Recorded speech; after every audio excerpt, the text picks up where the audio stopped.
present ML as the soul of Detroit. In The Fatal Flaw by Drew Lane. You asked interrogative question around my face. It's gone. What are you doing? That is not paid for by them. That is paid for by the people of Detroit. You might be qualified, ML. I'm not qualified for this job. Let me tell you something. You want to go right now? Okay? You want to go right now? Hey kids, it's your old pal ML Elric welcoming you to the Carlos and Shawn podcast that records late Tuesday every week, right after the Soul of Detroit. We're recording Wednesday this week. Oh, is it Wednesday this week? Yeah. Oh shit, we're lucky you made it then. It feels like we're recording this show Wednesday. Too much going on. Late. So wait, we're 10 minutes beyond your date. 45 minutes. When do we ever start at noon? When you get here at 12:15. When do we ever start at noon? We have started at noon before. A couple of special people that come in, I guess, that are on a serious time crunch. Marc and I are usually here at noon. I don't. Can I tell the listeners how this goes? Though I get in here. Hi, Marc and I exchange pleasantries, and then I say hi, Mike or Mikey or whatever, and then I wait for it. And today it was, of course, a shot at the podcast, the free podcast. Oh but yeah, every week it's something different. The culinary arts and sports thing. Yeah, but this is how it goes, listener. I come in, I'm like, hey, Mike, good to see you. And then I just, get pounded. No, that's not exactly. Usually Marc and Shawn talk about some shows that we're not going to talk about, or that one of them is going to watch and the other one isn't going to watch.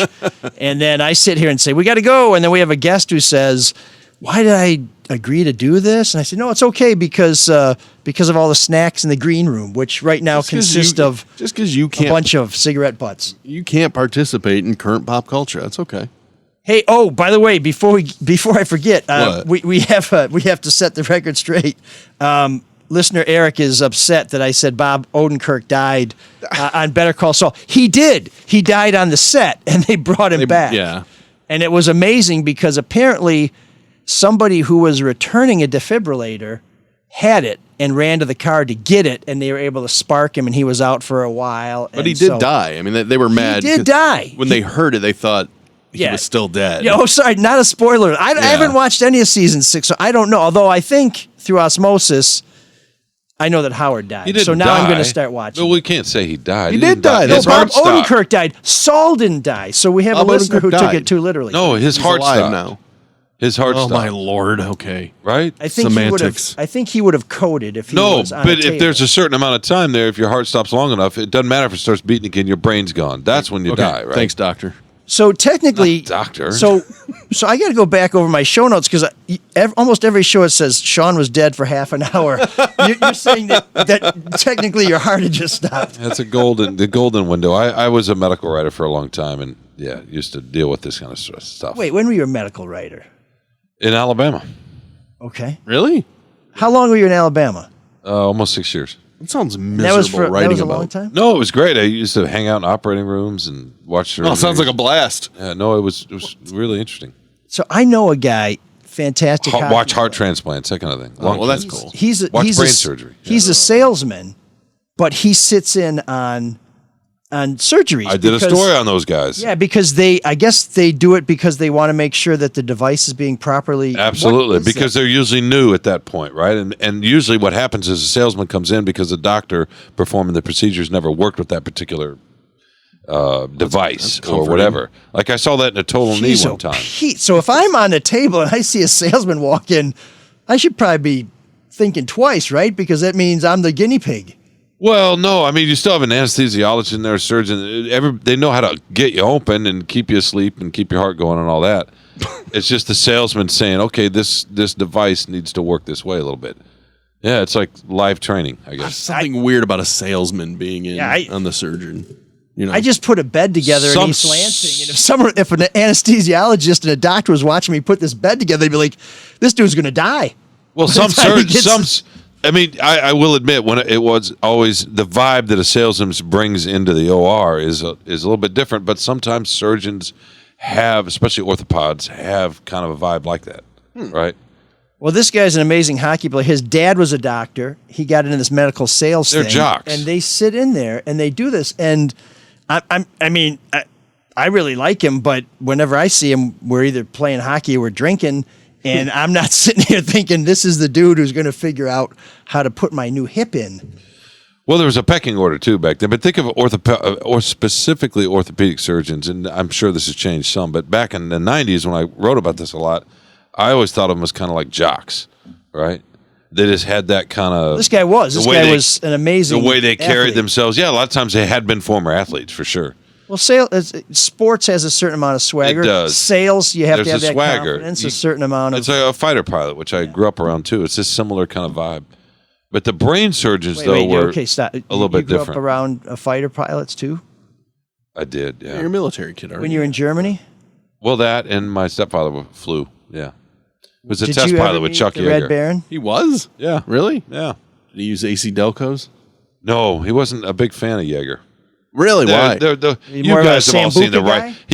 guy? He was a right stuff kind of era guy. Cool. And didn't want to get into the space program, but he was skipping up off, the atmosphere at 90,000 feet, 85,000 feet in a pressure suit. Why did he not like Chuck Yeager?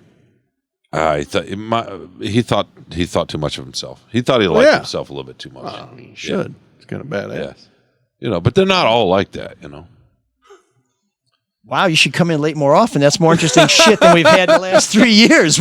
You know any guy who started cold fusion? I mean, what else you got in there? No, but fighter pilots are just kind of, and my stepfather too, he spoke Russian, raised orchids, grew up poor in South Carolina, was just kind of a worldly Renaissance guy. Steal the Firefox? Wore a kimono that he picked up when he lived in Tokyo. I lived there with him too.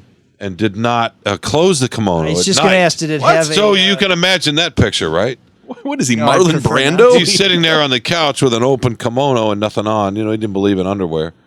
And well, I mean, so that was part of underwear exists. I don't know. That why was he part of the didn't scene. And he'd have a little cocktail glass and when like with a this couple guy. of cubes, believe. It and sounds like a partier. then he would yell out, "Hey, somebody!" God damn it, Chuck Yeager! He would say, "Somebody drank my drink," and he'd shake the cubes, and that meant to put more whiskey in it. And we were allowing him to fly $100 million. And then he'd put on a Richard Nixon mask and take the kimono off and, run around the house butt naked nude with a Richard Tricky Nixon Dick mask. times 2. Yeah, and my mom would chase him around with a wooden spoon. So there you go. This is what I got to see in high school. In high school? This is Did you all ever have friends over and he did it? This is all starting to make sense now. Did he ever have friends over when he did it?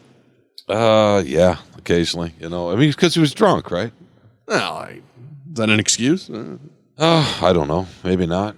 And would he be... Quieted the demons. There was a guy up the street that had flown with him. What demons? Talk about the demons. Well, we don't need to talk about Did the he demons. hear voices when he hit Mach 7? No. There was a guy up the street, though, that had flown too with him in the 60s. And he was shot down, was a prisoner of war for several years. God. And that was another Not a hero. interesting thing. You know what's interesting? You're saying that you're referencing Trump, obviously.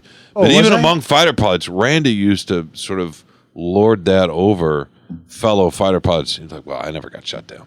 Really? Yeah, no, they're so competitive. Maybe that's changed a little bit in this era. Probably, I would hope a little bit. But Well, Maverick got shot down, and people thought he was pretty cool. yeah, but well, Because he happened to find that F-14 with the keys still in the ignition. the best pilot, exactly. The best pilots thought, I'm not going to get shot down. I gotta right? say, I always wondered why Sully Sullenberg was so lauded. I mean, yeah, he saved the plane, but he also hit the birds. No, you're not gonna buy it on that. No, Okay. no, because that was I met that guy. He's not that great. Amazing You know what a great piece of- pilot would have done?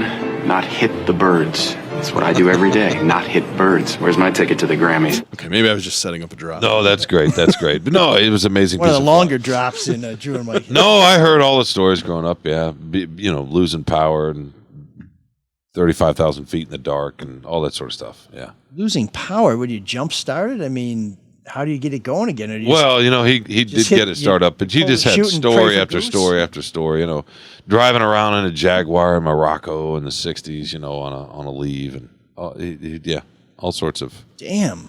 all sorts of stuff. And he used to tell me I wouldn't amount to shit. And look at me now, sitting here Basement with in the basement 2 other guys. with black paint. Damn. Well, the He great calls me his son now, by the way. the great Santini didn't get along with his kids either. I didn't talk to him or speak to him for 25 years or so, and then out of the blue, he wanted to get everybody together. He has 4 biological kids, and then me and my brother from 3 different marriages. And he wanted to get us all together. He's getting old. He's looking back because he was tough and a lot of ways. So we get together and we're at a restaurant down in Florida where he lives, and the server comes up and he looks at her and he says, "This is my son." This is out of the blue after not talking for 30 years. I'm like, okay. Didn't he say don't wear that perfume again? Yeah, right. The big Aaron McCracken. It's just you never know what to make of that. Somebody's so hard, not you, or somebody's so tough and so hard, and right, and then all of a sudden you're getting clips of your stories that he's cut out in an envelope in the mail. So you just never know. And the kimono, is he still wearing that? Did he wear that to the restaurant? Did he bequeath it to you? No, I had my own kimono, and I closed it, by the way. But I had my own kimono. I'm actually going to see him in about Velcro on that kimono. I'm going to see him in Oklahoma City in about a month. Yeah. All right. What's his name? Randy. Okay. What was his call sign? Belvin is his first name. Wait. His first name was Belvin? Belvin Randolph Jr. Okay, so he's definitely from the South. His dad was half Native American, and picked cotton. Yeah, was an alcoholic. And what was his call sign? I should remember that because I can't. It's terrible. Was it Damn Shawn? Yeah. It's a Damn Shawn, you're running kind of hot. Check your rotor. Yeah, no, he was a very, very charming. I shouldn't say is. Yeah. Okay. Wow. Well, it's. Did he like Top Gun? Or did he think that was ridiculous? Did he? Yeah. We haven't actually talked. I haven't talked to him since the new one came out. No, but even the first one. Yeah, he had 30 years to catch up on the first one. He doesn't, he lives on a farm and he wears jeans with no underwear and no shirt, even now. He doesn't go much for glorifying anything. So to him... Stays away from the harvester. You know what I mean? It sounds like a disaster waiting to happen. He's got goats. Okay. They'll headbutt you if you don't. Yeah. But no, it's a very sort of agrarian, simple thing. Even though the worldliness and the Renaissance, he's very curious about everything, which is Does he understand how impressive that is to fly fighter jets? Yeah, on some level, yeah. Okay. And he's just a very, very smart, knows everything about everything, right? One of those kind of folks. So did he have to know a lot about math? Because that's what I always wonder. He was an aeronautical engineer. That's when they fly, you're sitting there like, okay, this dial's going this way, this dial's going that way. Do you just read the dials, or do you know, the inverse pressure ratio is going to hit us, and if that happens, we're going to have a blowout, and so I need to up the flux capacitor? And this is how he was. So when I was 15 years old, we were in South Carolina. Have I ever told you this story? He had a 1963 Jaguar 2-seat convertible, candy apple red. And at the time, you could drive in South Carolina at 15, and I just got my license. He said, "All right, let's just get it out of the way." So I hop in, we get out on the freeway. I'm driving this Jag. And he's like, "Take it up, just do it. I want it out of your system." So I get up to like 110 mile an hour on a freeway in South Carolina. We get pulled over. So the sheriff or the county deputy, whatever, walks up to us and he opens up the little glove box and he's got some cash in there and he just hands a couple $100 to the officer and he says, "That'll be all." And the guy gets back in his car and he goes. Now you could say, okay, that's a certain kind of privilege. I understand. Well, that's how we would look at it now, right? But I'd look at it as he bribed a cop. He did. It just wouldn't be caught on body camera. He did. So I was washing dishes at the time. But he didn't badge him. He didn't say, officer, I flew in Korea, and so. No, I never tried to play that card. Oh, really? Okay. Yeah, and he bought the car in England, of course. Oh, so it's on the wrong side? And had it. No, he bought it in England, but it was made for an American market. And that explains why you were so late today. Yeah, the freeway got shut down. There you go. But enough about me. No, actually, he really made up for being late, though. This is how late he was. He had to get up to 115 and bribe a cop to get here by 12:45. No, the problem is when you get, how this works. When the freeway's shut down and you get routed off, then all of a sudden you're on surface streets behind. It's a disaster. 100 semis, right? So that takes forever too. That now it's the M14 hardworking 275. truckers who are to blame for this. No. Trying to keep our shelves stocked. Absolutely, and they're doing a fine job. No, I was just taking my time. It was all good. Had some NPR on the radio. We knew you were taking your time. Well, within reason, you're not going to try to. I mean, there were people honking and because there are a lot of lights out right now because of the power outage last night, and there were people just running through them, not stopping, and nobody taking. I'm just wow, Elrick's out this way. What's he doing? Well, I know some guys are in the military, and I think Belvin would agree that when you're early, you're on time. When you're on time, you're late, and when you're late, I don't know what happens. And I guess it no. He does. Let me just say this last word about Belvin. This is all you need to know about him. He had a pet owl. my God. When he lived and so when I lived with him, and nuts. I lived Mr. with him in Hooters? Tokyo, and there was Yuri was his name, and it was great because you could stick your finger out and he'd bite on your finger, not too hard, and you could spin his head all the way around. But he fed him mice every day, so he'd go to the little market in Tokyo and get a mouse, and then take a little wrench and bop him on the head to knock him unconscious, and then that's what we fed him. What did you guys eat? Oh, noodles, of course. Okay. So weird. You have such an interesting background. Well, I mean, a pet owl and a couple of mastiffs. That was fun.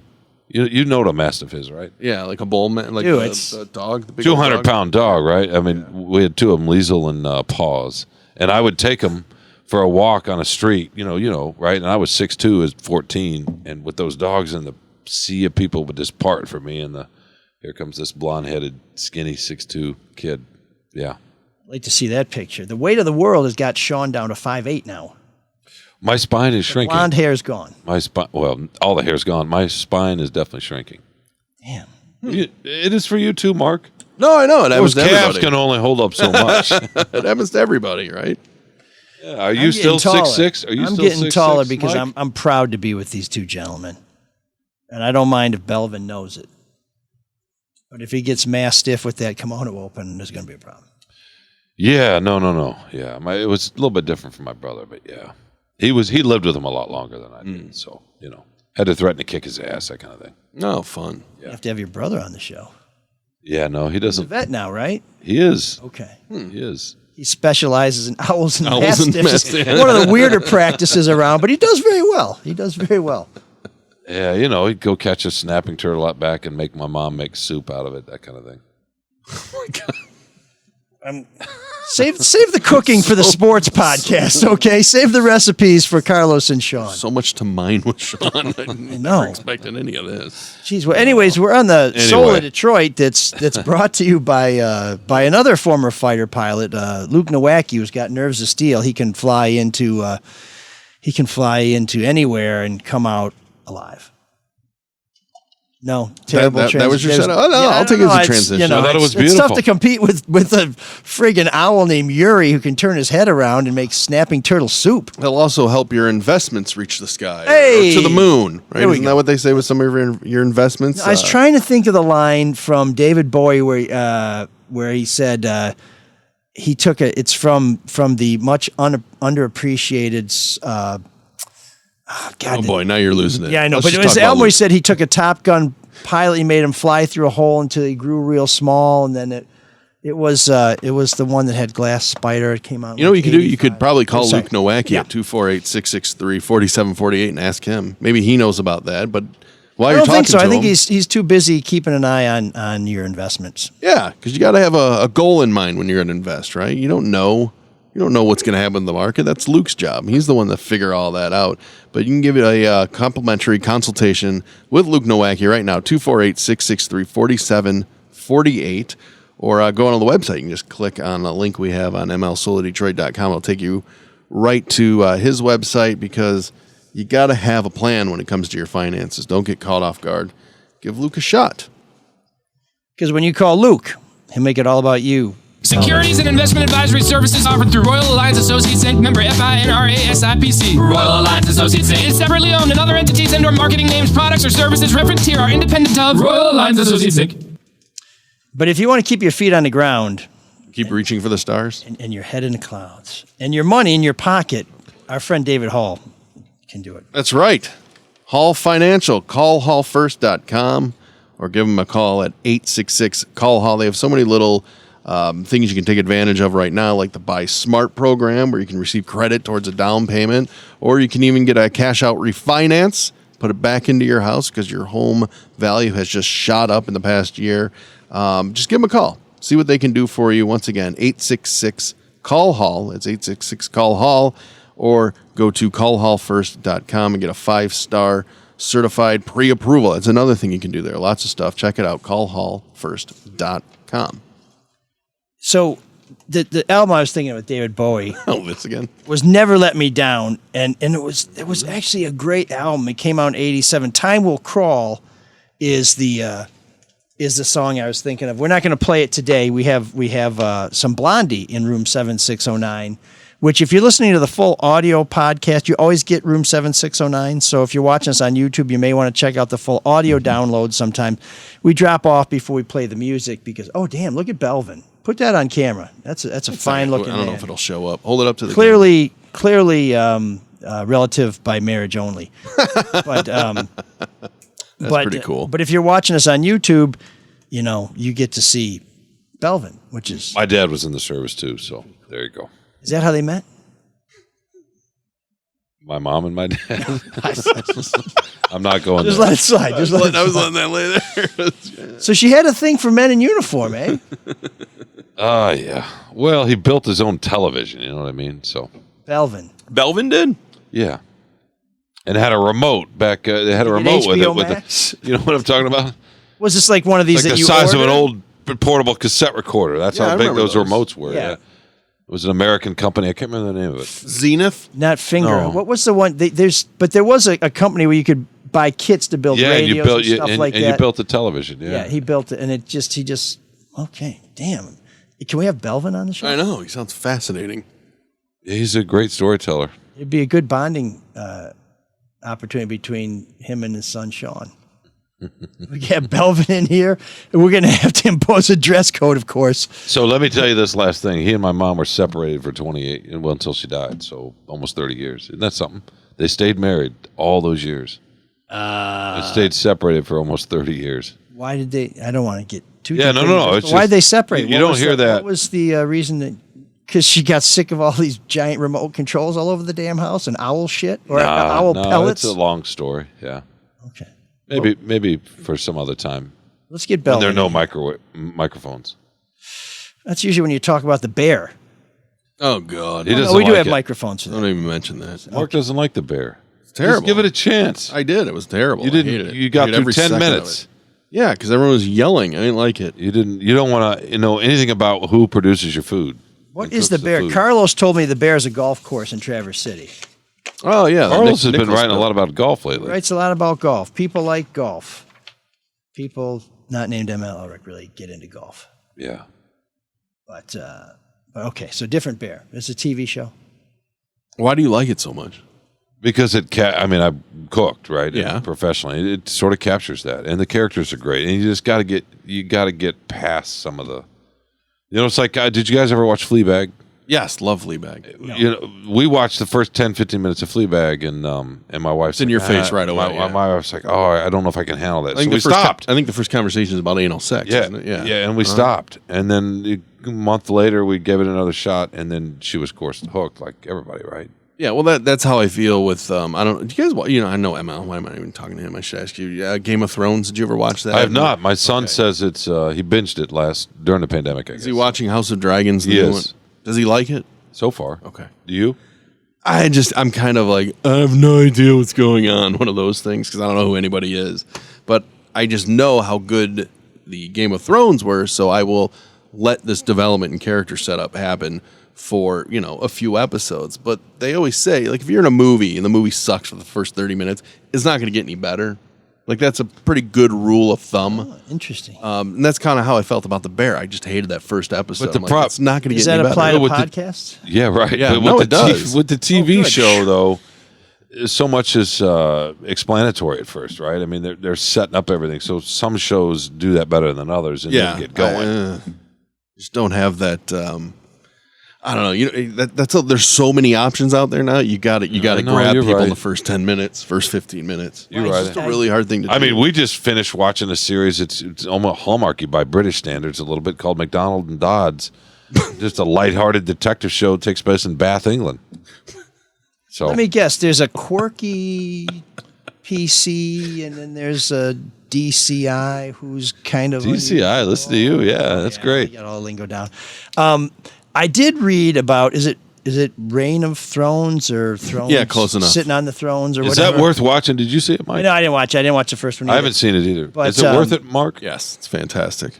But Game of Thrones, fantastic. Yeah, I think I walked in while somebody was watching an episode of Game of Thrones, and somebody was going down on somebody, and I think I would have a rule that I would not perform any oral sex on someone before plumbing. It's sort of a that's a personal pretty safe rule. thing. Maybe like the person how didn't have the option, though. Drew has his thing, like he won't watch a movie without electricity. There's no electricity, yeah. Yeah, I'm not really sure I want to see any movies with intimacy when there's no proper facilities available. I think It just seems like a that's basic not a bad hygiene thing. go-to rule. I know, but everybody was gross back then. They didn't know any better. Yeah, Right? I think I'd be like Ash in Army of Darkness, where I'd be the one guy from the future who just says, "Some of you throwback cretins, I'm just not going to be able to hang out." You're maybe more like Ash from Alien, the robot. Who I think in the lets end the alien in, Oh, was that? and wants to get it back to the company. Do you guys like? I think of myself more like Lance Henriksen from Aliens. Yeah, no, he was under good. suspicion, but in the end turned because out of to be Ash. He was under suspicion because of Ash. Because of Ash. Because he was judged because of somebody. Ian else. Holm, who died within the last year or so, one of the great actors. What's that, Mark? Do you like this trend Ironically now? killed by an alien. There's a trend of dramatizations of real events, right? Like American, they did the one on O.J. Simpson on FX, and then they did one on Monica Lewinsky. There's the Theranos show. Wasn't there a Patty There's Hearst one on too, HBO or- Max there's right now with there's- Colin Firth. It's a dramatization of a. There's a ton of them. There's one on Mike Tyson, by the way, which is I find it really good. But Is that Hulu? Showtime? yeah, it's on Hulu. It's called Mike, and it's basically dramatization of his live show that he did. And I feel like that's like every new show is kind of based on a true story, or just We just you already know watched, so much about it. Under the Banner of Heaven. We watched Under the Banner of recently. Heaven. That's another one, yeah, Which is based good. on the book. And I'm like, God, where? That's kind of what I like about Game of Thrones, is that it was incredibly. The books are very original. You know, it's not based on anything. It's kind of a historical fiction of the. So you want the War of the Rose. You want a different world. You I want don't a know. completely different world. Well, no, because I've been the two shows I've been watching. Blackbird, which I told you to watch, it's fantastic. It was a little slow at times, based but on a true story. we watched it. Did you like it? I did. I thought it was. It's a true crime serial killer. It type was stuff. uneven a couple spots, but I did like it. And then he's great. The other one is 5 Days at Memorial. I was talking to ML before the show about that, which is about Memorial Hospital during While I was Katrina. stuck in traffic. Yeah, it was 5 days in traffic. It's Sean's version of it. But I'm sitting there and I'm watching these things. And I'm like, God, how close to the truth are these, or are they dramatizations? I don't know. Well, I think there's a all lot. kinds of, like, so at one time I was talking to BET. Well, I wasn't talking to BET, but I was working with a production company that was talking to BET, get the bell ready for a Kwame Kilpatrick limited series. And, there would have been some consolidations, and I know a guy who's trying to put together, he's pitching a script based on my book proposal for the Rise and Fall of Kwame Kilpatrick. And when you look at it, so Darcy McConnell, ML Elric, Jim Schaefer, any other Steve Wilson, they all kind of become one character. Are you talking Yeah. And third person or no? yeah, well, I mean, this is how They become this the is how games reporter pitch. character. But right, so You have then to you mainstream it, have 3 FBI agents, one guy who reviewed wiretaps, one guy who did surveillance, one guy who turns into the FBI guy who had a bad marriage and was committed to solving crimes, and they, I don't know that happened necessarily with Spotlight, the story about the Boston Globe's reporting on the priest abuse Dope scandal. sick about the Purdue family and opioid. That's a hell of a series too. But that Michael Keaton character, one of the characters in there is a conglomeration of. Yeah, well, you have to do that yeah. because there's just too many characters. You lose track of it, and that's one thing where, as I understand it, Game of Thrones is a little different because there are so many characters that you can get lost in there. But what I was going to say about that is I haven't never really seen it, but I was reading an interview with George R.R. Martin, who said this is where he wanted to go with the second series, and the producers were telling him, we just did like 6 or 7 years where people are fighting over a throne. Do we want to have another show where we have 6 or 7 years where people are fighting over the same throne, but it was like 200 years earlier? I mean, write a book. And he won, and that's what they're doing. But apparently there's going to be a bunch of different spin-offs that go in. It's going to be a franchise. Created a whole world. Yeah. Yeah. But he doesn't. Well, it's a Better Call Saul thing is, right? He doesn't have control over it. Some of the stuff, like, now we're going to do one where they're with dolphins. And he's like, well, I'm not really into dolphins and elves. Like, That's what we're doing. That's going to be season 4. There's a lot of money to be made there. Whatever channel. Yeah. And sometimes, like with Better Call Saul, you could make an argument it's better than what it spun off from. I think it is. But here's what I've heard of people saying after the last episode of Better Call Saul. Spoiler alert, Bob Odenkirk dies, but not really. But he really does, but not Saul. His heart stopped. If that's clear. There you go. Yeah. But, hey, you know what? I was wrong about Bob Odenkirk not dying, but if I hadn't been so wrong, we never heard about Belvin and the magical owl. Exactly. Speaking of Belvin, you just mentioned Darcy. Darcy McConnell. Yeah, his Belvin's daughter's name is Darcy. So there you go. Loop. There we go. We're in a weird little loop here, and I need to get out of it. Yeah, I think about 10 minutes ago, I said, one more thing about Belvin. That's enough. No, we're good. Now we're good. doing the genealogy. I need to go, clean up. Well, I'll go back to the rundown then because I'll bite on. I totally lost track there. Well, one of the things you wrote here is about Harbaugh and the quarterback selection, which I know, Shawn, you wrote in the Free Press about it. So I got to interrupt because we talked about this when Shawn's column came out, and somewhere on the Free Press website or on the app or something like that, they took Shawn's column about Jim Harbaugh trying to decide who the quarterback is and put a headline on it that said, why Jim Harbaugh is perfectly suited to pick a quarterback. And I came to the show and I said, Shawn, that was the craziest shit I've ever heard because this is the man. There's no one in all of sports more poorly suited to pick the right quarterback. And I didn't make that argument in that column. No, but you said that wasn't really what I was I've got writing. a column today about the quarterbacks. I was at the press conference yesterday. So yeah, but I think he's proven, and I'm sorry, Mark, to interrupt, but I think he's proven he can't pick a quarterback because he hasn't. They weren't in the college football playoff last I think year. it really shows how hard it is. And he juggled quarterbacks and they lost. Yeah, but they got there. That's not why they lost. No, that's not. They lost because they got run over by 7 first-round draft picks on the defensive line. Yeah, exactly. Yeah. Who ran over our number? No. I guess Hutchinson's on the defensive line, right? Yeah. Aiden, yeah. Huh? Sorry. Are you still hating on Aiden Hutchinson? No. I'm a big fan of his sister. Okay. Because there was a time you were really hating on him. 70s-ish. Do you think he might still possibly have been the second best player in all of college football last year? If Kenneth Walker was first, yeah. Because Kenneth Walker ran over his ass. But so what do y'all think of this? This isn't a sports show, but he's going to start. It is a little bit unusual, right? He's going to start one quarterback the first week and another the second week. It's dumb. In games that are not going to test anybody. No, this is dumb. This is like a enhanced scrimmage. I feel like he's pacifying JJ to say, "Oh, now you can say you were a starter for." And then, then I don't know. I don't understand. McNamara's a captain. I mean, how do you make a guy a captain who's not going to be your starting quarterback? Well, the players choose the captain. Do they?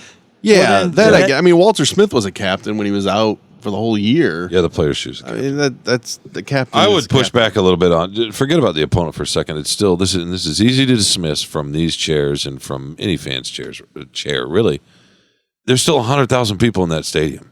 It's still an opponent. It's not a high school team, right? I mean, both those teams. But even then, right? So there's still a little, and not only that, they're going to feel the pressure of wanting to perform to win a job. So they want to see what they show in a game. You know, can you manage a huddle? He's seen them in a game. He saw them in the national semifinal. That suggests that nobody gets better from January to August. No, I understand that. But this notion of how is somebody going to perform on the big stage, there's only one stage bigger than that Georgia game, and that was the national championship stage. Well, for Michigan's sake, you would hope those guys get better. I mean, that's the idea. The players improve, just like, well, maybe this podcast isn't such a good example, but...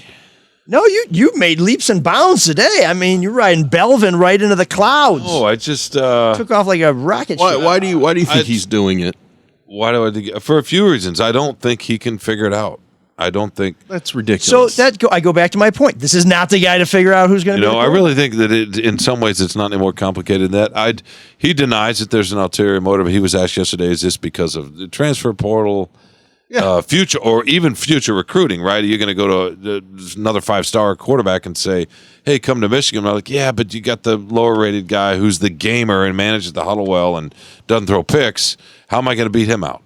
So, maybe there's a little bit of that. I think there's probably more of the transfer stuff. I think it's a lot about the transfer thing. He denies that, so... He can deny it all he wants. I think Jim Harbaugh has done everything he can possibly do to say to top flight quarterbacks, do not come to Michigan because we do not know what we're doing here. The problem. Okay, I think that's a little ridiculous. The problem is we'll make you sit behind a transfer, Shea Patterson. We'll let this guy start, then we'll let you play a little bit, but then you'll compete for the job. But then I won't. The problem is they don't want to give up on McCarthy because if he can figure out how to read defenses, which he struggled to do last year, but if he can become sort of a quarterback in the way McNamara is, then he could be great. And I don't think top flight recruits think that way. I think they think I can beat out anybody. Yeah, they do. So I'll be the guy. He doesn't want to give up on that. The problem is if McNamara's getting better. I think opposing coaches tell him otherwise. I think there's a lot of negative recruiting where somebody says, "Sure, yeah, you want to go to." Of course there is. You want to go to Michigan and be a 5-star recruit and sit for 3 years and then transfer to Northern Colorado Tech. He also acknowledged yesterday that it may be a situation like last year where they both play the whole year.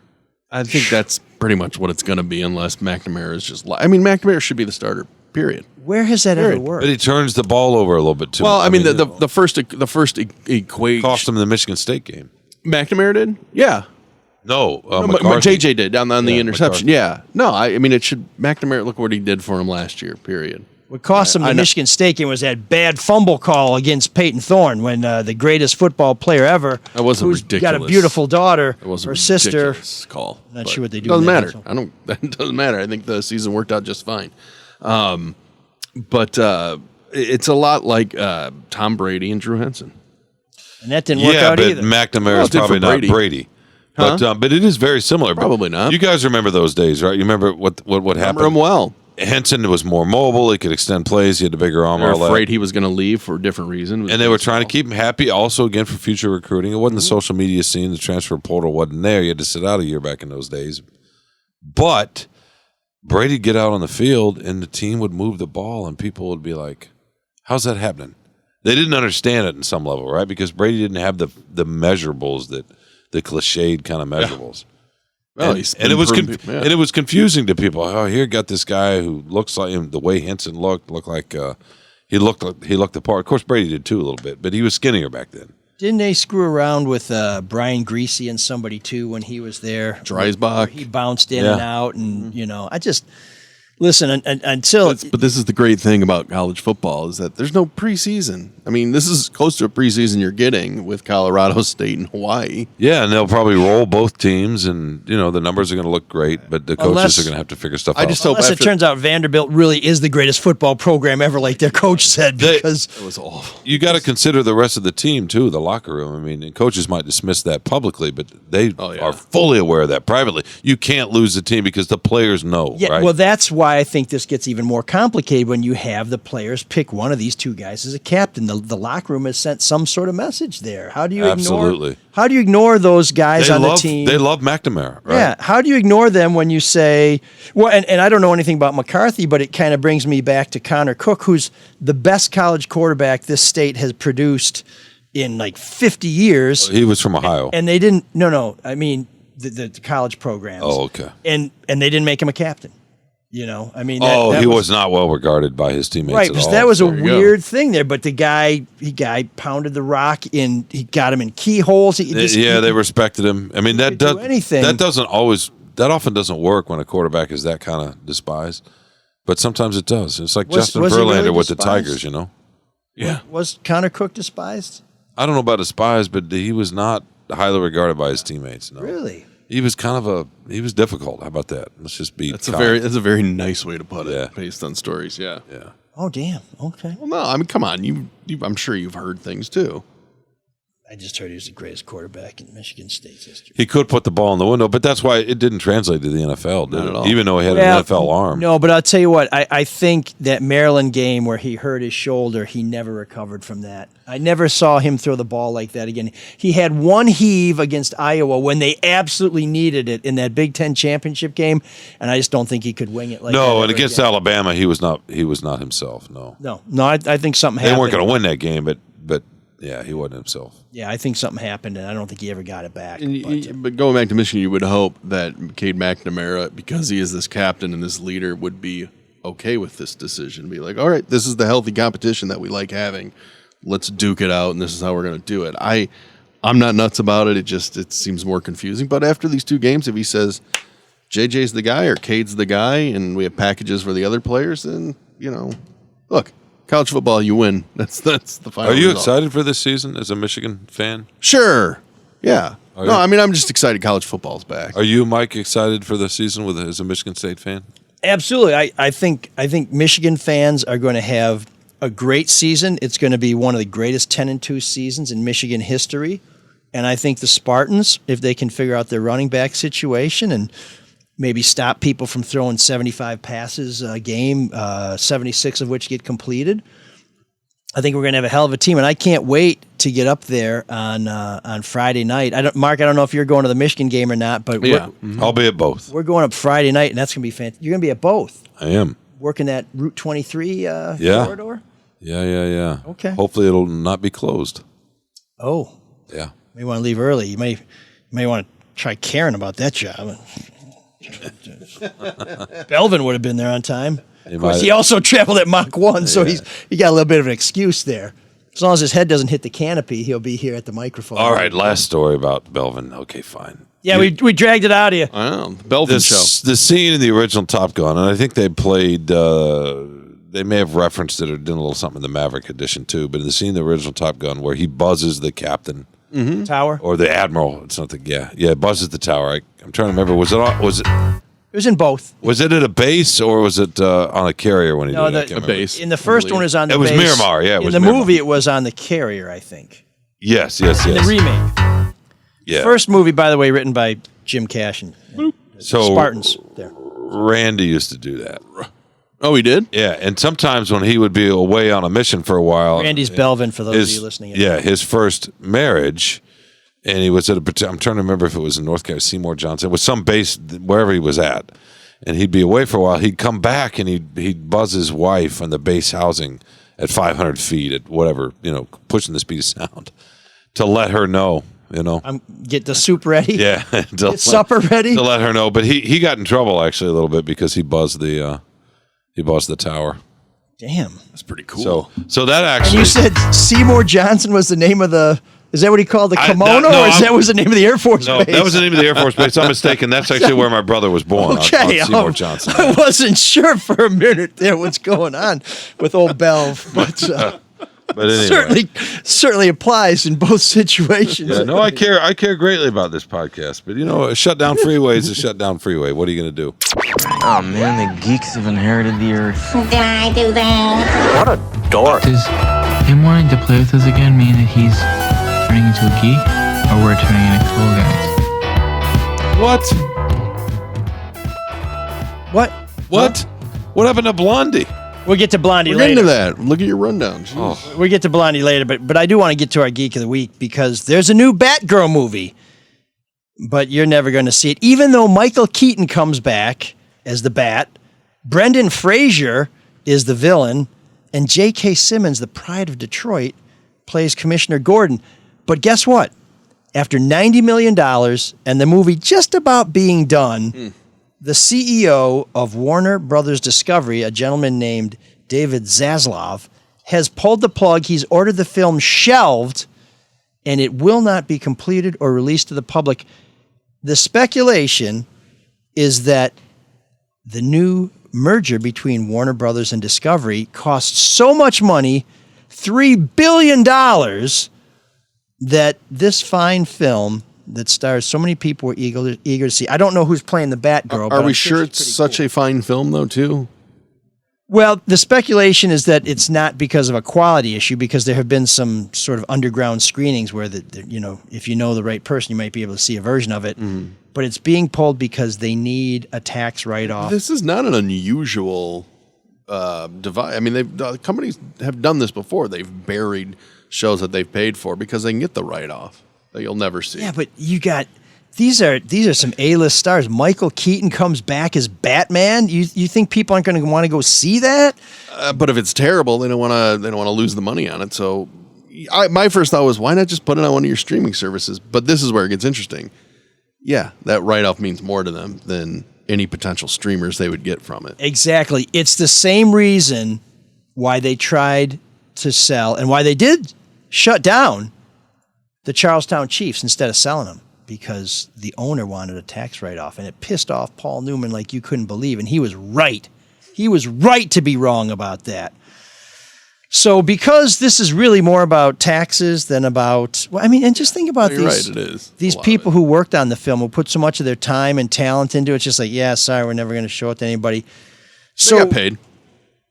Yeah, I know, but I think Michael Keaton could probably get paid. I would love to see Michael Keaton as Batman. Now, I wonder, if he's all bent over and using the bat cane to get around because it's been, 30 or 40 years since the last time he did it. But Michael Keaton's pretty cool. I would really like to see it. So as a fan, I'm very disappointed. For the people who put so much effort into it, they're very disappointed. Yeah, it sucks.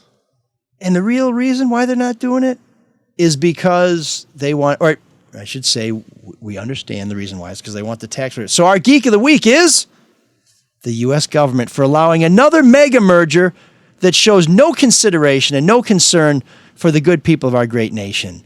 So, U.S. government regulators who allowed these two massive people-hating but money-loving corporations to come together to do it worse, you're our Geek of the Week.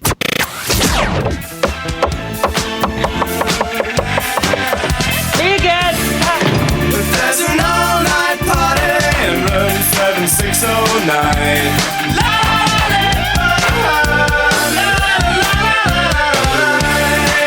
And you can dance together all night if you've got the time.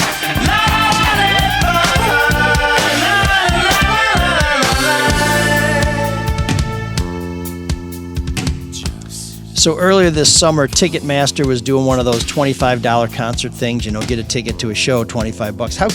How can you possibly go wrong? And so I looked at all of the different shows that they were offering, and there was Blondie on a Friday night in Detroit, and I thought, Blondie, boy, she's been around a long time. In the 70s and the 80s, a lot of people who lived like that do not age well. And I saw Brian Ferry a few years ago, and he can't carry a tune anymore, and it was just very sad. But I thought for $50, I'm going to buy two tickets to see Blondie at the Fox, and I did, and she was awesome. She sounded great. She looked terrific. She's 77 years old. Last week we celebrated my mom's 77th birthday, so there's two super cool blonde chicks. Took your mom? No, I took my wife. Oh. It was past my mom's bedtime. Okay. Yeah, there's only one 77-year-old chick out there rocking at 10 o'clock after The Damned came on, and it wasn't my mom. But she was fantastic. And the show got me thinking about what New York was like back then and how it was kind of a gritty, dirty place where Soho was not a high-rent district, where Alphabet City was a place you're likely to get, stabbed either by somebody robbing you or by a dirty needle. And Blondie sort of kind of made that seem romantic, whereas now it's Rudy Giuliani cleaned up Times Square and everything's family-oriented except for maybe the naked cowboy and all the people in dirty costumes that want you to give them money to take pictures with them. And by dirty, I mean just not laundered.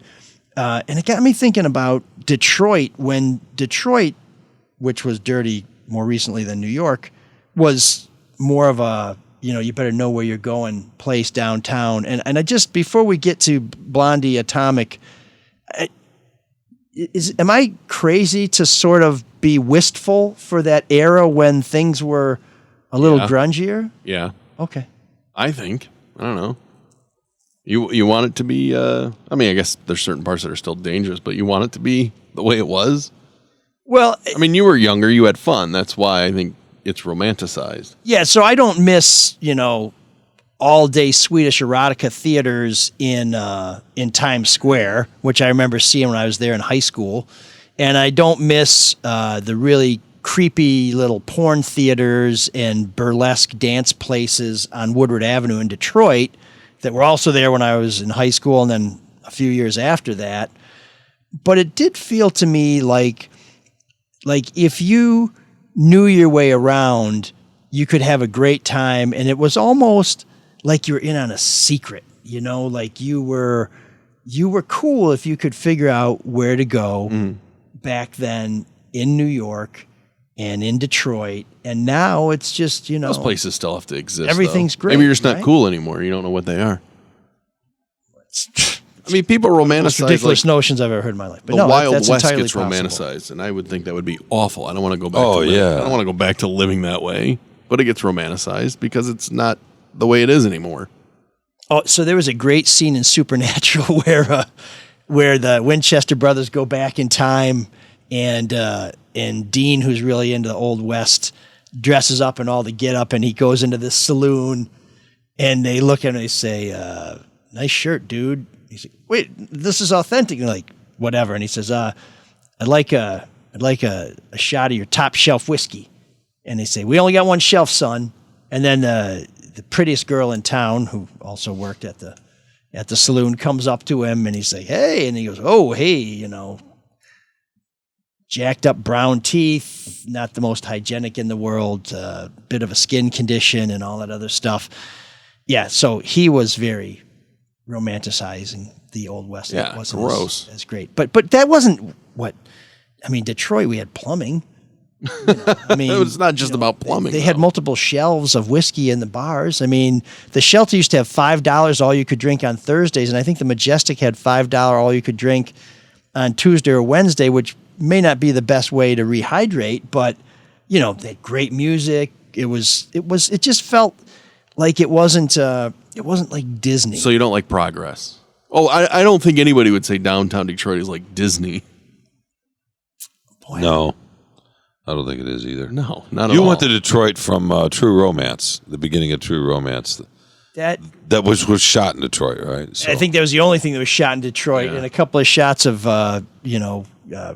Plymouth Grand Fury cop cars driving down alleys. But I don't know. So I don't know, Shawn. You're kind of a wistful guy. Do you miss those days? Or do you think that it's good that those days are behind No, us? not really. I mean, I remember walking around the village, the Greenwich Village, a little bit, and then also Soho was actually in a loft of some painter or whatever, and the people were all pricks and assholes, and I was in a green corduroy jacket with flaccati inside and a PLO scarf. This was in the 80s. Is that when you met Basquate? No, but it was kind of, I mean, it was invigorating in a way, right? And you look back, and I'm like, oh, God, what was I thinking and doing and so forth? That's your It's age. just- That's the age. I was that people young, are and in. you just... I think you romanticize anything that you do at that age that's a little dangerous that you would never dream of doing today. Yeah, I don't know how dangerous it was. It's just the way it was. But yeah, you're right. New York is. I mean, when I took my kids there for the first time, it's very different. And I'm trying to remember when that was. Maybe 10 years ago. Oh, Times Square's totally different. Yeah, and I did take them there, but I just enjoyed all the. There's still stinky. There's still garbage on the streets that gets picked up on the. I mean, there's still flowers all over the place. I wasn't nostalgic for the litter. It was just that it had an edginess to it, and it had sort of a.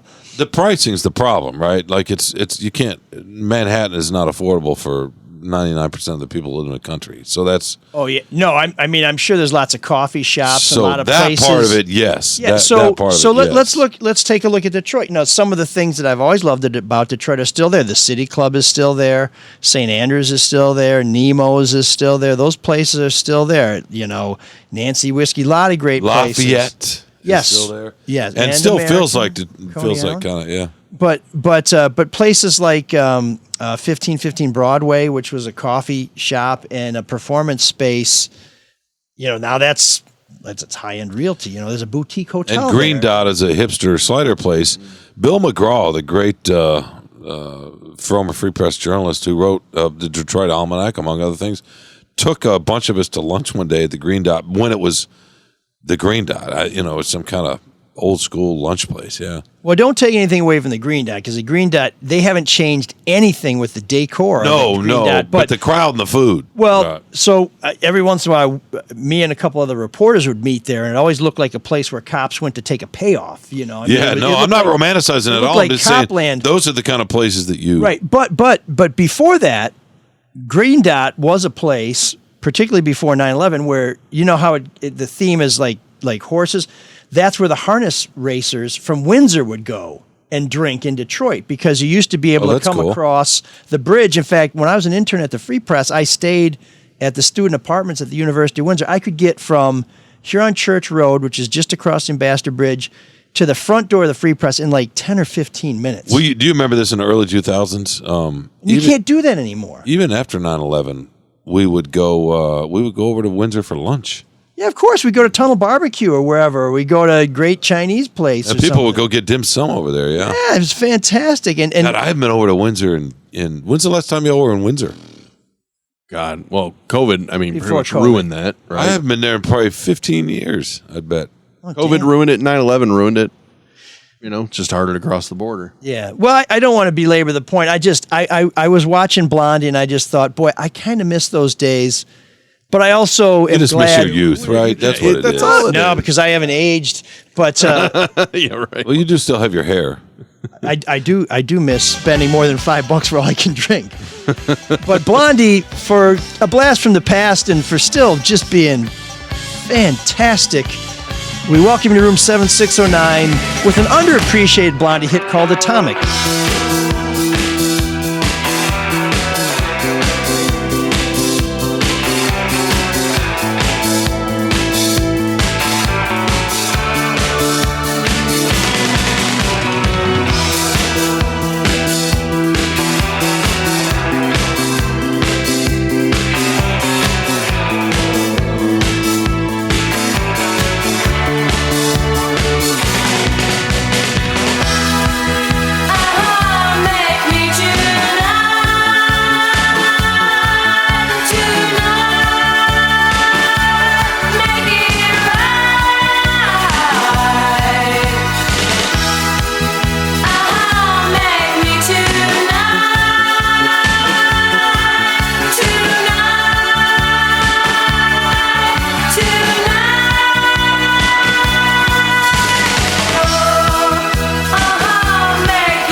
So I don't think there's any debate that that's a great tune, right? Oh, it's really great. And she's awesome. So, and I should be clear, there's none of the places where Blondie would have been, that they would have let me in. I never would have made the cut there. I mean, they were just beyond cool. Although I did like going to CBGB's before it closed, which was one of the places where she got her start playing in New York, and Max's Kansas City, which is in New York, believe it or not.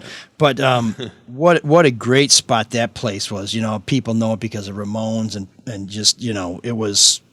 You're pining away for a certain kind of cool in a way, right? You know, just. No, I think if you went to CBGB's, it was organic. Whereas if you went to a place like CBGB's now, it would be like a Bennigan's. You know, where they have a tobacco mail pouch sign on the wall that they pressed 50,000. That's happened with a lot of stuff. When we were young, you know, you could only find certain music in certain towns that had certain kind of radio stations. Right. And it may just be that I'm not the guy out there looking for cool places to go anymore, because me and some friends have nothing better. Because we're in our 50s, you know, and it's just not what you find cool in other ways that nobody else would think are cool. Well, it does feel like nothing is organic anymore. But there's still stuff. I know there is algorithms in the 70s, right? Well, okay, it's a lot more democratic right now. We all have access to everything, the same things. So to that point, you mentioned algorithms. I was thinking about this. I don't know why I was thinking about this, but you know, musicians write songs now to fit the algorithms. Sure. That, you know, they start kind of like, and this is one thing Bon Jovi hit on early in his career that, you know, he figured out that a lot of people didn't. It's like, hey, start with the hook, start with the catchy part, and get people in. And it's funny you say that. I heard Runaway the other day, and I'm like, all his songs. And I'm not a Bon Jovi fan, but that's actually a really great pop rock song. But he catches. You know, that's a remake, right?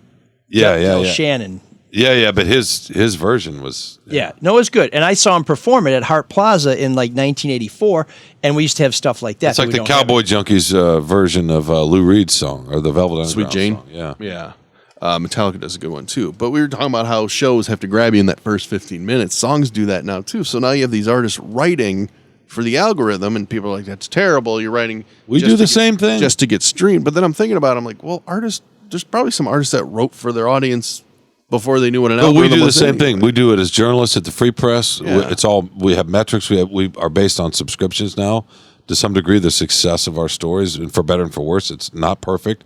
We do that at this podcast. We sit here before we go on air, and we talk about what we're going to talk about, and we base those decisions on what we think are interesting. Is it different when a musician writes I don't know about that. Take advantage of an algorithm? We talk about what we're going to talk about just so that there's some flow to the conversation. And the next thing you know, you're hit with Belvin. Yeah, but we have discussions, and we'll say, what about this topic? And Mark or you or somebody will say, well, it's got to be interesting to us too, right? Of course it does. That's implied, right? But also for the listeners. I mean, you're thinking about that when you're making those decisions. Well, sure. And there's nothing wrong with that. Their time. I mean, there's a lot to listen to. And I think do you have a problem with a musician writing to game the algorithm? I just feel like we've always done that. I mean, maybe there are some musicians and writers and anybody who's creating anything that you just want to express something inside and you're not thinking about who's receiving it. But I think for the most part, all of us who've ever created, not that I create anything, but Mike, you always think CO2. Yeah, you always think about. Well, you think a lot of who's out there, right? Back in the Monkees. Yeah. Completely manufactured, contrived, completely put together. I would argue it's all manufactured to some degree. Phil Spector put together bands. I mean, that I imagine it's just a matter of back degree. in the big band era, they said, okay, we need a clarinet player, we need a whatever, and we need a beautiful woman out front or whatever. And I think that's always been the case. I think the difference is Spielberg was back then it was kind of like triangulation. Now it's almost like a math problem. Okay, it's got to be under this many seconds. That's why Stranger Things was such a hit in part, because he captured those brothers captured. I mean, it's nostalgia. There's a lot playing, but there's a Spielbergian kind of feel to that series that he tapped in, that he figured out how to bring these different components that would appeal to a lot of kind of different people. I feel like the art's lost, and you're trying to game the system. You're trying to. I understand that. And the end goal is to be fame. And there's nothing wrong. I mean, people have always chased fame, but it's fame and money. Well, you lose the art. Yes, if the end goal is to be fame, yes. And I understand people want money. But that's just. But what if you just want to connect with an audience? You want to produce something that other people are going to connect with in some way. We've always done that. And not wanting the fame and chasing it can ruin. We're not it worried. Yeah, for sure. Because that ruined one of my favorite bands ever, is Nirvana. And I think his hatred of fame ruined that band. Oh, geez. Because of his mental issues. Well, the other thing, too, is if you have a message you're trying to get out and you kind of play into what's popular, that makes sense, right? If you want to have an anti-war message, if you want to have a pro whatever it is, if you try and do that in a way that you know people will want, that makes sense. But that's more calculating for, I would say, social purpose than just creating art. Dave Chappelle had a similar issue, right? I mean, he was creating the show he created there for a couple of years was in the fame and the attention and all that, it overwhelmed him, and he had to pull out and stop. Well, and in his materials being received a lot differently than he thought it was going to be received. Yeah, particularly the Pixie sketch. Instead of poking fun at tropes, he felt like it was emboldening and strengthening the certain stereotypes. The Clayton Bixby. Well, sketch. That one too. I mean that one's just genius. Yeah. Although it's funny, I started watching some old Chappelle shows, and I watched the first one again, and this idea a white person can never ever say the N-word. You're over, right? And I have no desire to say it, but I watched that first episode again. It's just flying out of everybody's mouths from people that weren't black, and I'm like, wow, then that wasn't that long ago. It really was Chappelle's show. Season 1, episode 1 was not that long ago, and there's the N-word flying out of a white guy doing the voiceover for the Clayton Bigsby story, and then who was a PBS? PBS. I can't think of his name. And then the Puerto Rican guy who was also in the movie that Dave did. I always thought the name of the movie. I always thought the Black Bush sketch was one of the more underrated. Parts of that where Mos Def comes out with the yellow cake, the actual yellow cake. Remember when yellow cake was a thing with uranium Iraq stuff? Yeah, yeah. Anyway, a big lie. Yeah. Anyway, some of the best parts of this Blondie tune, I think, is that sort of Dick Dale surfer guitar at the top. I don't know how they do that. If that's like some sort of, you don't tighten the strings all the way, but it just sounds so great. And Blondie was saying that when they put this thing together, she would listen to people playing the music, and then she'd just come up with lyrics. And some of the lyrics are kind of out there, like, your hair is beautiful. It's like, okay, I don't know what that means. But see, and the use of the word magnificent. How often do you hear the word magnificent in a song? Very rarely. Yeah, I mean, it's just kind of. But she's a great example of this writing for who you want to write to, because look at how many different genres Blondie did. I mean, hell, they did rap. Yeah, right? Punk. New wave, rap. The Rapture was the first #1 hip hop song ever. The Stones tried to do disco. Yeah, kind of. But did they want to do it, or are they doing it? They were doing it. I assume they did it because the times were changing, right? No, all those bands chased each other. I mean, but I feel like Blondie did it because that's where the music took I agree. Her. No, I totally. Absolutely. What you say is so true, but.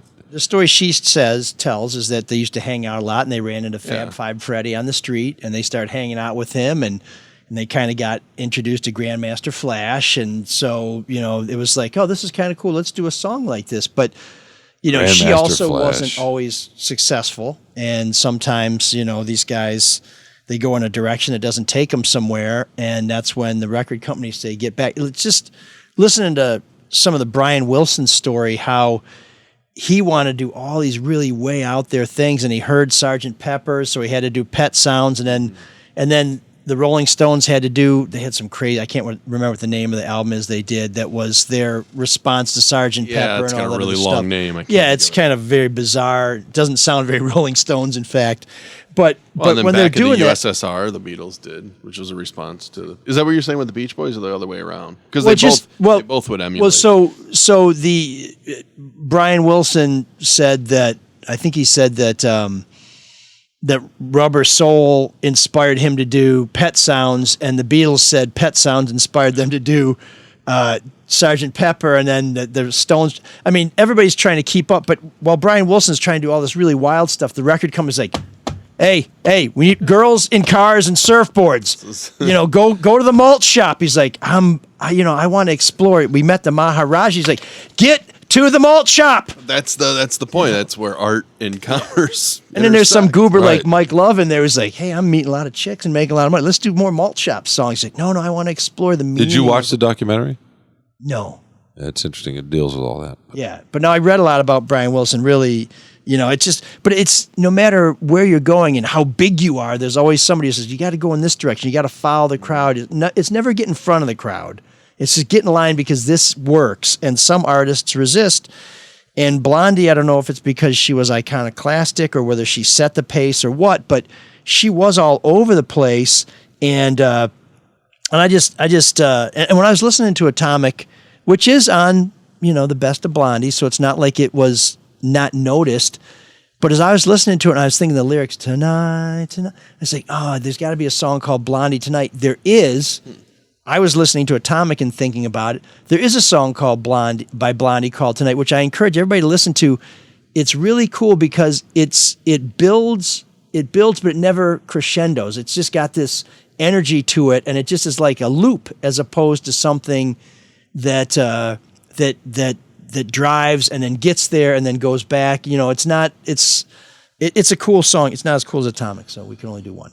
Yeah, that was a cool song, and Mark's got your point is a really good one. And to your point about whoever's it was, about the meeting of commerce and creativity, you just need one person out there to kind of. I was thinking about James Brown recently because I saw one of the documentaries, and I'm not a musician, so I can't describe what he did in the timing. But the song "Cold Sweat," he changed the emphasis of certain notes in the rhythm, and I wish I could describe what he did, but it was radical at the time. And you just have to have somebody at a record company, anybody with money who can help underwrite your creative process to believe in you. Right?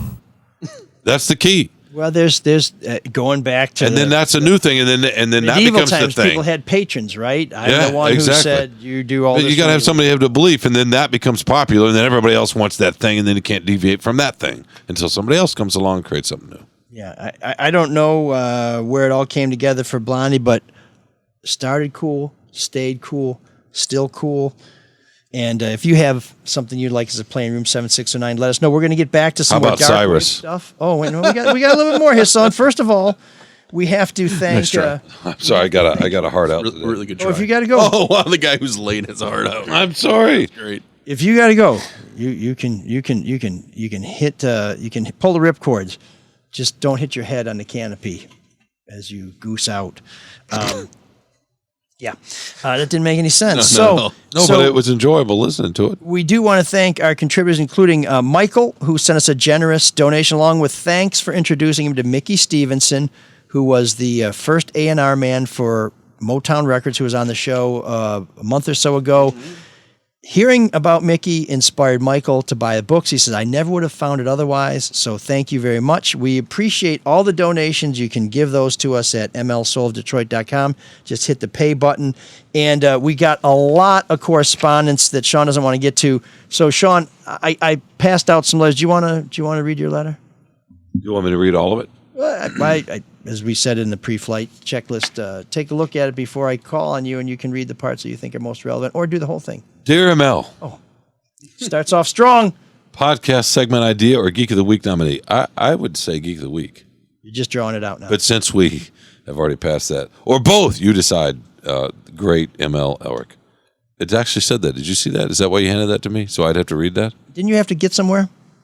You, the Detroit Free Press, and especially Michigan Advance, publish mucho pieces on certified creeps like Representative Todd Corser, Representative Lee Chatfield, and, in my opinion, more boorish than predatory, Prosecutor Pete Lucido. When it came to the latter, Michigan Advance tried to destroy Lucido's life over a single alleged uncouth comment to one of their female reporters. Curiously, there's a bona fide sexual predator on the bench in Genesee County who also moonlighted as a professor at MSU, and I see not a single story on him in the Freep or Michigan Advance. The creep, Judge Joseph Farah, he's not making any judgments here, by the way, is what I'd call a veteran establishment insider in Democratic stronghold Flint. A fall 2021 student turned intern turned him into MSU for stalking, sexual harassment, sexual discrimination, etc. MSU just banned him from campus after Title X revealed he preyed on his female students and courthouse interns he recruited from campus. Begs the question. Oh, here we go. Why isn't this a huge front page story in Freep in Advance? Why aren't gender equality, sexual harassment, and workplace abuse obsessed Dana Nessel and Gretchen Whitmer serial tweeting with what a disgraceful predator he is and how he needs to leave the bench immediately? why didn't Whitmer fire his ass? So they've not tweeted about this once. So great questions, but we should let you know the Free Press has reported on this, reported on it when it happened, and also that I believe Judge Farah was put on the bench by John Engler. So whether he's a Democrat or Republican, I don't know. But if he was appointed to the bench by John Engler, there is every chance that he is a Republican, because the way governors fill these judicial vacancies is by picking some local swell in their party to fill those coveted spots. But yeah, it is unfortunate that we're not seeing more leadership from our state officials criticizing someone who was essentially copped to it.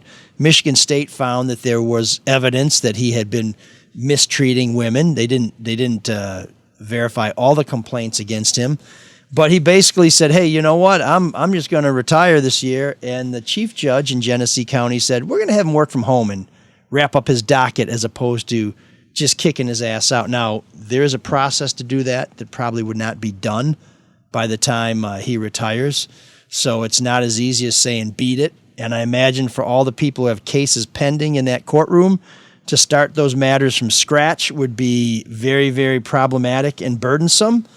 But yeah, that shouldn't stop people who are very vocal about criticizing men who don't treat women well from speaking out. But we do just want to set the record. The Free Press has reported on this, and don't think he's a Democrat. But we appreciate the feedback, and thanks for holding us accountable when it's due. And as for the Michigan Advance, we got nothing to do with those folks, so they got to speak for themselves. Did you like how I edited that question down, unlike your answer? I thought that was nice. I thought you added a lot of stuff in there that dragged it out a little bit, so it may have been a Maybe walk. I did. I need to work on that. Oh, good. May have been a walk. I'll work on that. But that means I can't do much worse with mine, which comes from Rebecca, who emails it a lot. Appreciate that. He's been a few episodes of the podcast, even a column waxing on about how high integrity the FBI is. What are your thoughts on Facebook's Mark Zuckerberg telling Joe Rogan in a viral interview that the FBI brass muscled his company into censoring the Hunter Biden laptop story during the 2020 election under the false notion that it was Russian disinformation? It wasn't Russian disinformation at all. It's been confirmed that the laptop is his, and he did in fact leave it at a repair shop. And the FBI had that laptop in their possession and included the same thing long before they went to Facebook and Twitter to censor the story.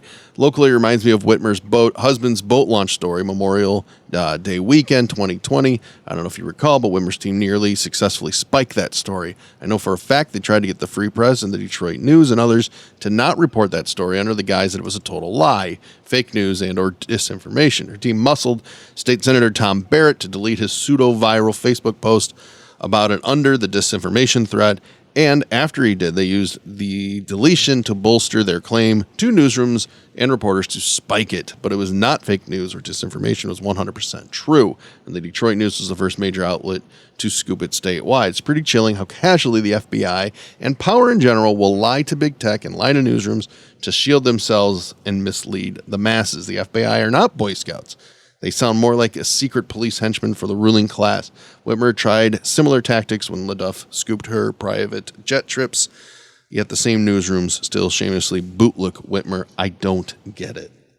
Wow. So, first of all, I don't know how you're privy to internal discussions about news decisions at the News and the Free Press. That seems like a bit of an overstatement, but perhaps you have a conduit that I'm not aware of.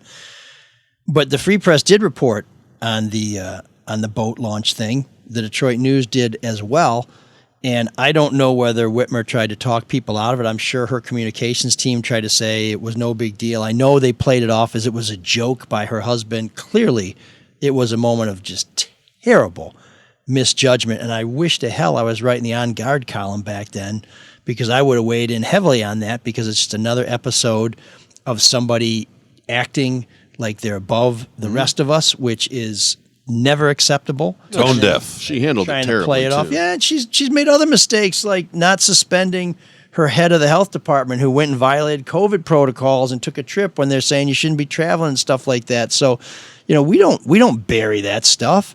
Now, as far as the FBI and what they said to Zuckerberg, has that been confirmed by anybody? I'm not aware. That's of funny. That, that's funny you bring that up, because I did watch that whole interview, and I'm sitting there going, okay, now I have to decide if I believe Mark Zuckerberg or the FBI, because to me that's kind of pretty easy decision that I think this is kind of his way of scapegoating it to where I don't know, but it seems like, oh, look, here's 50 former intelligence officers saying it has all the earmarks of Russian disinformation, which they had seen a lot of the previous 4 years. Just be aware of that, Facebook. And then they made the decision. Like that I seems find it, a lot more I find likely. it really hard to believe that the FBI is like, this is Russian disinformation. Do not let this be published. Because then he fully admitted to Rogan afterwards that we didn't fully block it. We blocked it based on, he claims based on who was in control of certain accounts and how many followers they had. Because obviously, if one person is retweeting the story to like 5 people, it's not as big of a deal as say somebody who I don't know. After hearing that whole conversation, I'm like, I think you're leaving a lot out of here, Zuckerberg. Yeah, I have trouble taking Mark Zuckerberg at his word on anything, but I do want to address the point that I think I can speak to with some authority. We do not portray the FBI as choir boys. We've had an FBI agent on before talking about violence in the streets of Detroit, and I think in general we respect the job that's being done by the FBI, but we've talked a lot during this Whitmer kidnapping plot about some of the problems that the FBI agents involved in this case have presented to the prosecution because they acted like assholes. The one guy who was a star witness during the preliminary examination, who we've never seen testify since because he was accused of assaulting his wife because she didn't want to get involved in a swinger party. Another agent who was accused of trying to use his work on this case to help promote a side gig that he had. So we don't pretend that law enforcement are just angels and the rest of us are just waiting to, to be blessed by their presence. No, we've acknowledged that. And we've talked about the Hutari trial here, which I don't want to get too deep into the details there, but there was a case about a decade ago where the feds, it seemed, jumped the gun and had some goofballs who they thought were about to stage a revolution. A judge didn't buy it either. So when people are right, we'll tell you. When they're wrong, we'll tell you. But I hope you'll never hear us say on this show that anybody is, blessed above all others. These guys make mistakes. We don't do that at the Free Press either. Yeah. People, there's these big leaps that people will make, and I think it's great to question institutions. I think by all means, absolutely. But just because there's some, let's use universities as an example. Just because, and I'll use Michigan State too. I could do it with Michigan. I could do it with Ohio State. Just because that pedophile doctor worked on all the gymnasts at Michigan State doesn't mean that institution's garbage. Right? No, it doesn't. Right? I think they fucked a lot of stuff up with Nasser. I mean, that's obvious. Doesn't take a genius to say that. But it doesn't mean that university doesn't do a lot of good things, too. I don't know. And to say that the FBI has fucked stuff up, which they have, yeah. It doesn't mean that the institution itself is inherently bad. Institutions are just us, and none of us are perfect. And it's are you saying corporations are people, too? Sometimes, yeah, right. Sometimes birds are real. Sometimes we forget that, right? Well, listen, there's no bigger Spartan in this room or in this house than me. And one of the first columns I wrote at the Free Press when I came back this year was tearing the university up for suppressing public records that should be released. I just think we live in an no all or sacred nothing cows society. on this show. No, they do that. Michigan does that. Universities act like corporations that way now. Yeah. It's no good. But it's all or nothing. If we find a sacred cow here, we're going to make heavenly hamburgers. By the way, thank you for letting Mark and I read some of these and not you. I think that's awesome. We'll see. We'll see what the feedback is. Last one. We have a couple more we'll get to next week. We love it when you write to us. You can send your emails to mlsoulofdetroit@gmail.com. That's mlsoulofdetroit@gmail.com. Here's a note from Tim, who went to see Peter Hook a couple weeks ago. I was there too. Great show. We both enjoyed it. He says they were coming home from vacation on I-96. There were 5 state trooper cars flying by and 5 blacked out SUVs following them. At the Grand River exit on I-96 westbound, the police had a single person at multiple gunpoints. This person was surrounded by multiple police cars. Westbound traffic was jacked up, blah, blah, blah. I found a small article on it and reached out to the reporter at WHMI, and she said all the police departments she talked to were mum, but they did find out it was Warren Police Department that issued some sort of thing that initiated all this. His question is, how do I find out what happened? Should I contact the Warren PD? How do I go about getting a FOIA, Freedom of Information request? If you could point me in the right direction, that would be great. Attach the story at the bottom. Love the show, and thank you, Tim. So this is for everybody, because the Freedom of Information Act is not just for reporters. It's actually for every single person. You don't even have to be a citizen. If you're interested in a matter involving the police or government, you can send them a letter citing the Michigan Freedom of Information Act and ask for those records. I met a guy at the Michigan Republican State Convention this weekend who did that and got a big bill back. And so I'll just offer you this advice too. When you write your request, tell them you'd like, before they do anything, to let you know if it's going to cost more than whatever you're willing to pay, so they don't give you all this stuff and send you a bill. But those records should be available. In the case of a police matter, they may not release until that investigation is completed, but you should be able to find out what happened there, and you can contact any of the police agencies who were involved in that incident. So if you saw Michigan State Police, you might want to start with them. And most of these agencies will have somewhere on their website that says public records or report request, whatever. Please, folks, hold your government accountable. There are not enough reporters to do it. And when you find something you think everybody else should know about, just drop me a line, and I'll be happy to be the bullhorn to help get that word out. So we appreciate you listening to the show. Shawn, good to see you. Belvin, we're looking forward to you flying in one of these days. Please rate the show, subscribe to the show. Please like us on Facebook and Twitter. Go to YouTube channel, ML Elric. A couple of very kind people have said they would donate to the show via our YouTube channel. We can't open that donation portal until we have 1,000 subscribers. We're getting close to 200. With your help, we'll get to 1,000, and then we can start taking your money. Unless you want to just give it to us at mlsolvedetroit.com, where there's that great little donate button. But please subscribe to our YouTube channel. It's ML Elric. Hit the notification and the alerts, and every time we go live, which is always one of the greatest mysteries in life, you will get an alert, so you know, and you'll never miss a show. But if you did miss a show, we got all our old stuff on there as well. We kind of covered Carlos and Shawn this week. We did. It's going to be fascinating. Always. So check it out. That records tomorrow. And the other Red Shovel networks, of course, are Charlie Duff's No BS News Hour and the Drew and Mike podcast. And until next week, we invite our friend Cyrus to come and take us out. Can you dig that? Can you dig it? Can you dig it?